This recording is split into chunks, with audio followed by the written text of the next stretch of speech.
ఆయన పేరు అనుముల రేవంత్ రెడ్డి కాదు, యాగుల తొండల రెడ్డి. రంజిత్ రెడ్డి గారిని ప్రత్యేకమైన బాధ్యత ఇచ్చి మున్సిపల్ మంత్రిగా వారిని పెట్టి ఈ చేవెళ్ల పార్లమెంటు నియోజకవర్గంలో ఉన్న ప్రతి మున్సిపాలిటీకి ప్రత్యేకమైన నిధులు ఇస్తా. దౌర్జన్యంగా వచ్చి ఒక ఎస్సీ ఢిల్లీ రమేష్ అంటారు, ఆయన దళితుణ్ణి పట్టుకొని కొడుతూనే ఉన్నాడు. ధనాధన కొడితే ఆయన బండకేసి పడ్డాడు. ఆయన అన్ని వీడియోలు కూడా వచ్చినాయి బయటికి. దాని తర్వాత ఎవ్వరు టీఆర్ఎస్ కాండో ఉంటే వాళ్ళని కొట్టుకుంటూ వస్తారని కొట్టుర్రా సంపూర్రా అని మల్లారెడ్డి ఆడుండని చెప్పి నేను మా అల్లుడు రాజశేఖర రెడ్డి ఎమ్మెల్యే మల్కాజ్గిరి మేము ఇంట్లో లోపల కూర్చొని పని చేసుకుంటూ కూర్చుంటే అక్కడ టీవీ5 సత్యనారాయణ ఉన్నాడు, ఆంధ్రజ్యోతి, ఆంధ్రప్రభ ఇద్దరు మన విలేకరులు ఉన్నారు, ముగ్గురు కూర్చొని మాట్లాడుతున్నాం. వచ్చి దబా దర్వాజా కొడుతూనే ఉన్నారు. మా గన్మెన్ ఆపిర్రు, లేకపోతే మమ్మల్ని కూడా హత్యా ప్రయత్నం చేసినాను. అదేవిధంగా ఇవాళ రేవంత్ రెడ్డి ఓటుకు నోటు కేసులో ఒక దొంగ ఓటుకు నోటు కేసులో దొరికిపోయింది. ఆయన జైలుకు పోయే టైం దగ్గరికి వచ్చింది.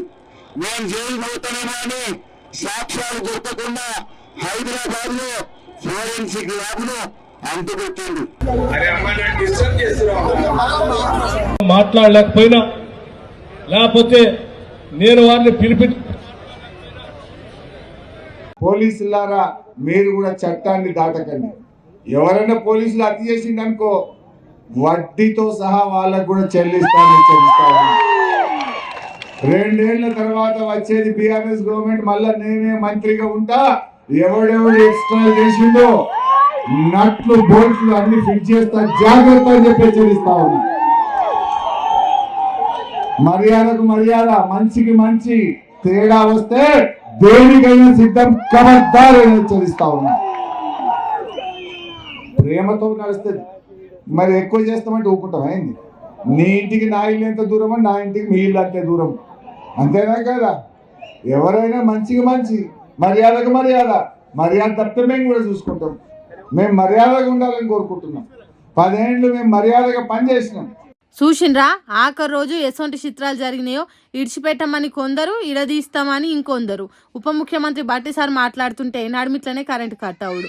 అబ్బో చిన్న జరగలేదు మైకుల మూత, వాడకు పాటలలోల్లే, ప్రతి పట్నం చౌరస్తాల బొబ్బే. అన్ని రోజులకెత్తు ఆఖరి రోజు ఇంకొత్త అన్నట్టు జోరుదారుగా సాగినాయి ప్రచారాలు. పెద్ద పెద్ద లీడర్లు రాష్ట్ర రాజకీయాలను కూడా ముందటేసుకొని మాట్లాడిండ్రు. ఇక తర్వాత మాపటీల వరకు మైకులన్నీ బంద్ అయినాయి. ఈ ఆఖరి ఘట్టాలు ఏ తిరుగుంటాయో ఎరుకున్నదే కదా. నేతలు వచ్చి చేయాల్సిన ప్రచారాలు వాళ్ళు చేసిండ్రు, కానీ ఇప్పుడు లోకల్ లీడర్లు చేయాల్సిన పనులు ఘట్టాలు గట్టిగా ఉన్నాయి. ఈ కాన్ నుంచి ఎవరు హుషారుంటే వాళ్ళ దిక్కు జనం చూస్తారు. మరి చూడాలి ఏ పార్టీ ఎక్కువ పూపుతుందో, ఏ పార్టీ సడ్డమాలి సత్కిల పడుతుందో రిజల్ట్ రోజు చూడాలి.